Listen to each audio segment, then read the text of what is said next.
Dr. Evans, the faculty, and staff, I thank you for the opportunity to present this grand morning.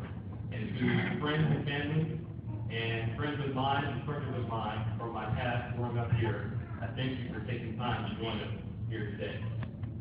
Some of you already know me, and most of those have known me from the very beginning, before I even knew myself. But for those who may not know me, I am still familiar in every sense of the word, whether by sight, or by sound, or by sensibility. I am the product of my environment. If you know my father, then you know me. If you talk to my mother, then you talk to me. If you laugh with my sister, then you laugh with me. And if you understand the principles upon which Southwestern Christian College was founded, then you understand where I came from, where I've been, and where I plan one day to be.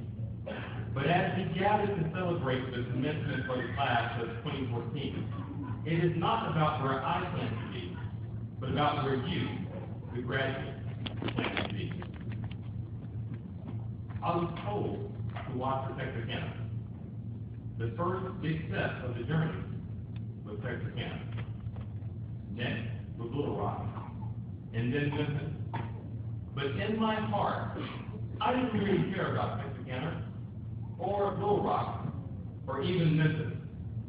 In my heart, I had visions of a small pink house with a big blue Lincoln Town Car parked out front. And more than anything, the two people that lived in that pink house and drove that blue car, because those two people were my grandparents. In the mind of a small child, that 10-hour journey might as well have taken 10 years. But if it meant the chance to see my mama and papa, it would all be worth it. But no matter how patient I wanted to be, and no matter how many signs I was told to watch for, and no matter how many mile markers I counted, I couldn't help but ask, are we there yet? Are we there yet?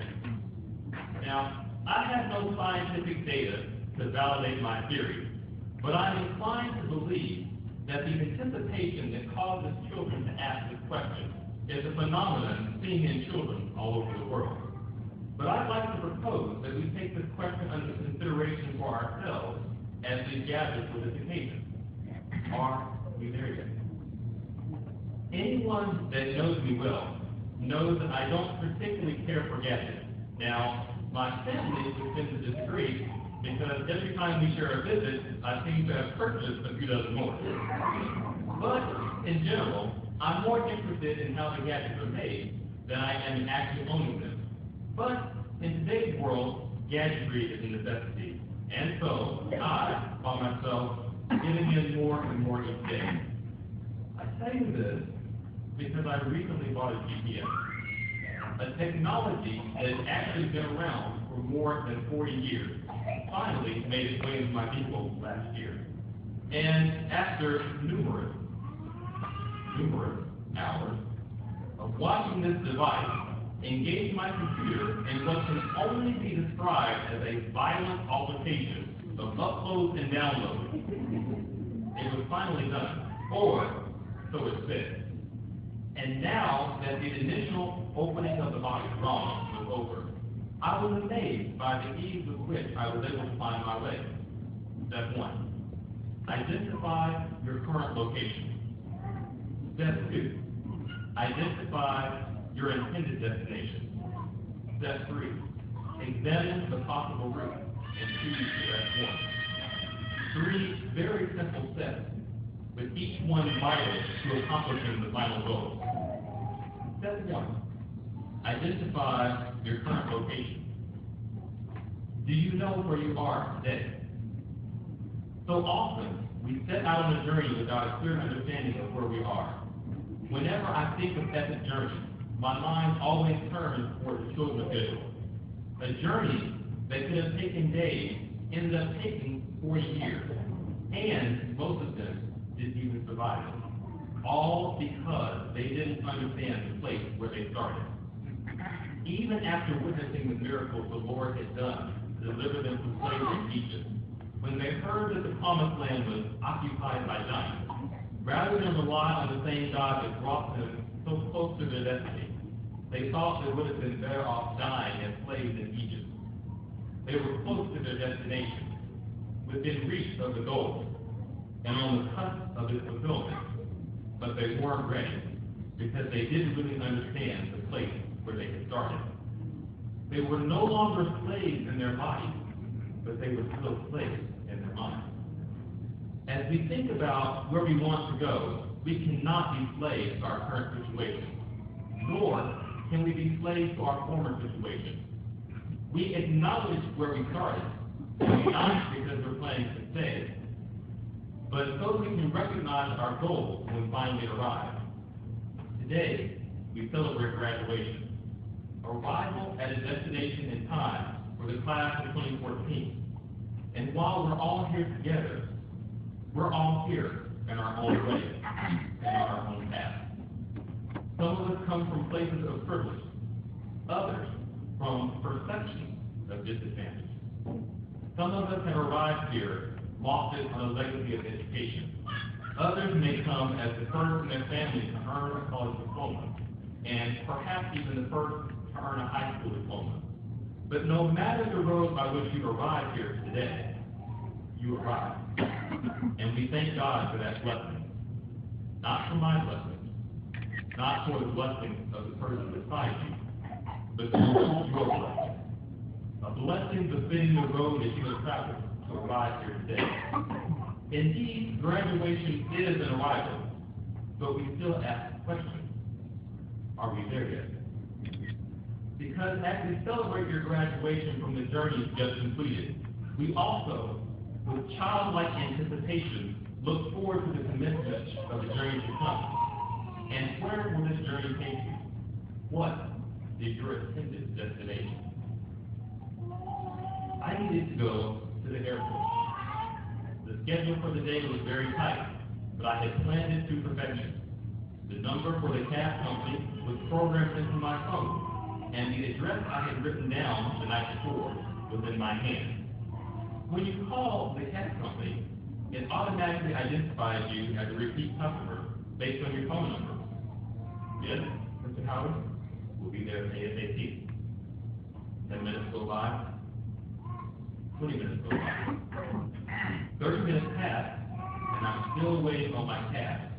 Now, at risk of missing my flight. Panicked, I called the cab, and he indicated he was sitting right in front of the address I had given him. And, in fact, he was at the correct address. And so was I. The problem was, we were in different cities. As it turns out, Yellow Taxi is not a very original name for a cab company. And it just so happened that I dialed one in a town that I used to live in. The cab wasn't able to reach me on time because I failed at step 2, clearly identifying the intended destination. For some, the final destination will come with the conferring a stage degree. For others, a job awaits, or perhaps the search for a new job can finally begin. Today may actually be a stepping stone to take you on to more education, and from there to your final goal. The important thing is, whatever that goal may be, set it with intention.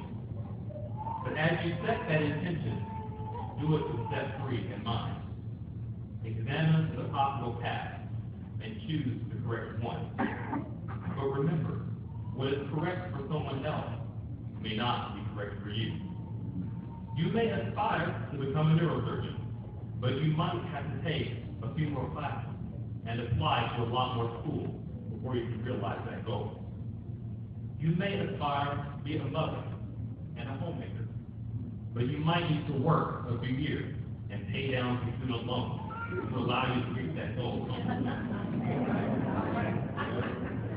You can aspire to many things, but they can only be reached by following the correct path. And the path that was correct yesterday may not be correct today. Normally, I fly when I come home. In fact, I have never driven back home since I left more than 20 years ago. I am many things, but a road warrior is not one of them. However, for this trip, my plan was to drive. I was going to leave a week early to give myself ample time, so there would be no worry.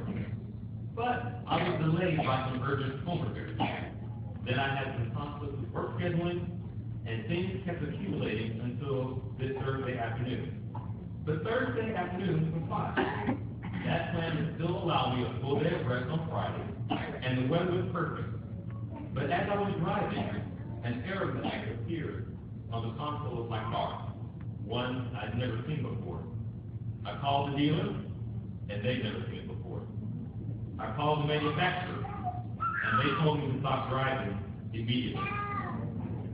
Just 3 hours into my 11-hour drive, I found myself sitting in a Walmart parking lot, waiting on a tow truck that would, ironically, tow me 100 miles back to the place where I started, putting me at least 6 hours behind where I planned to be.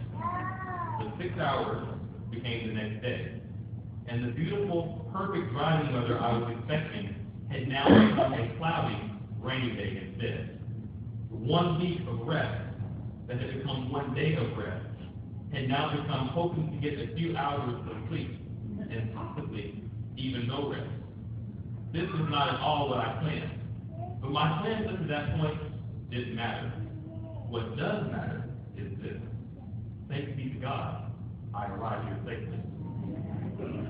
I had chosen the means by which I planned to arrive, but in the end, those plans didn't matter. Just moments ago, I noted that the children of Israel could have reached the borders of the Promised Land in a matter of days. I heard numbers ranging from 3 weeks to 3 months, assuming a direct route. But we know they didn't follow a direct path. We always think about 40 years wandering in the desert, and we've already talked about the so-called giants and Israel's lack of faith about defeating them. But what about the times before that? We know they spent more than a year in the desert of Sinai before they headed further. And we know that they camped along the way, following the pillar of cloud by day and pillar of fire by night. Whether they camped for a day or for a year, they traveled when, and only when, the clouds lifted from the tabernacle. Once we understand where we are, we can plan for where we want to go. And once we understand where we want to go, we can choose the route we plan to take. But sometimes we need to wait on the Lord. By now, I assume it's clear that I love the story of Israel. The entire story of their history reveals profound details about the nature of God and His relationship with all of mankind. In my mind, the tale of their journey is particularly fitting to today's occasion because this ceremony isn't being held just by any college. It's being held by a Christian college, and that makes all the difference. You can get a degree anywhere, but if you don't get an understanding of Christ and come to know His salvation along the way, nothing else you accomplish will matter. I was never officially enrolled at Southwestern as a student, but I've been a student of Southwestern all of my life. You can't be in the presence of this community and grow up ignorant about God's will for your life, unless you're fully committed to that ignorance.